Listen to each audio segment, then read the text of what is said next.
अभिनेते, गायक, प्रसार माध्यमांचे प्रतिनिधी आणि सर्व मान्यवर मंडळी, आज या क्षणी खरं तर मला भावनिक व्हायला झालं आहे.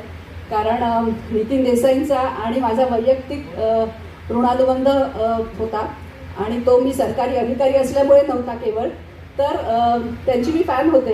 कारण त्यांचे भव्य सेट्स आपण अनेक सिरियल्समधून, चित्रपटांमधून बघितले होते.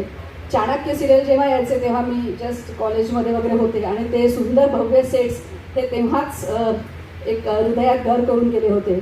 त्यानंतर मग शासकीय नोकरीत आल्यावर आणि त्याच्यापूर्वी दूरदर्शनला असताना अधूनमधून त्यांच्याशी संपर्क यायचा. आम्ही 9:30च्या बातम्यांमध्ये वगैरे त्यांची मुलाखत 1-2 वेळा घेतली होती.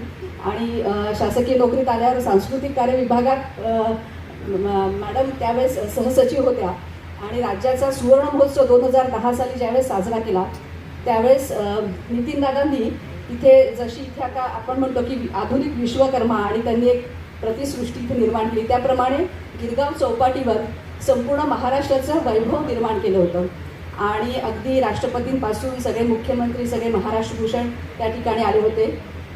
भव्य अशा मंचावर हत्ती, घोडे आणि शिवराज्याभिषेक हे सगळं त्यावेळेस साकारलं होतं. त्यानंतर मग गेटवे ऑफ इंडियाला चित्रपट पुरस्कार सोहळा भव्य अशा प्रमाणात दादांनी आयोजित केला होता. आणि मराठी माणसाला हे भव्यता काय आहे हे त्यावेळेस अनुभवायला मिळालं होतं. प्रत्यक्ष सामान्य माणसाला सुद्धा तिथे प्रवेश होता. गिरगाव चौपाटीला मला वाटतं 10,000 लोक उपस्थित होते. नंतर त्याचं थेट प्रसारणसुद्धा चॅनलवर केलं होतं आणि त्या माध्यमातून घरोघरी ते पोहोचलं होतं. आणि म्हणजे नितीन दादा हे आपल्या संपूर्ण देशाचेच नाही तर जगभरातल्या मोजक्या नामवंत कला दिग्दर्शकांपैकी एक होते असं मी या ठिकाणी आवर्जून सांगू इच्छिते. कारण जे आपल्याला आपण इमॅजिन सुद्धा करत नाही ते प्रत्यक्षात त्यांनी त्यांच्या सेट्समधनं आणलं होतं. तर इथे या ठिकाणी सुद्धा त्यांचं एक स्वप्न होतं आणि त्यांनी इथे एक सुंदर अशी फिल्म सिटी निर्माण केली, इंडियन्स आर्ट स्टुडिओ म्हणून. आणि साधारणपणे 16 वर्ष ही सुंदर प्रकारे चालू होती आणि 16 वर्ष धोक्याचं म्हणतात त्याप्रमाणे बहुतेक काहीतरी धोका झाला आणि नंतरच्या दुर्दैवी घटना घडल्या.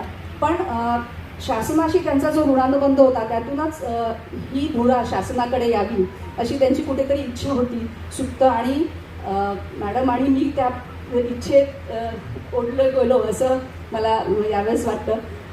पण आमचे सचिव डॉक्टर किरण कुलकर्णी हे या क्षेत्रातले डायरेक्टली जरी रिलेटेड नसले तरी जसं पंकजनी सांगितलं की ते स्वतः लेखक आहे, उत्तम ते विचक्षण वाचक म्हणतो तसे, आणि चित्रपट आणि कलाक्षेत्राचे असे साक्षेपी आणि मौलिक असं त्यांचं सगळं त्याच्यावरचं भाष्य असतं.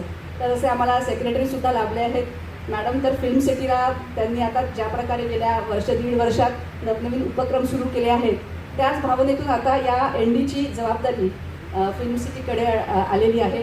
छोटासा त्यांनी भाग मला पण त्याच्यात करून घेतला आहे. आणि आता इथून पुढे एनडीच्या स्टुडिओत आणि या सगळ्या परिसरात शासनाच्या माध्यमातून वेगवेगळ्या प्रकारच्या ॲक्टिव्हिटीज आणि उपक्रम आपण सुरू करणार आहोत.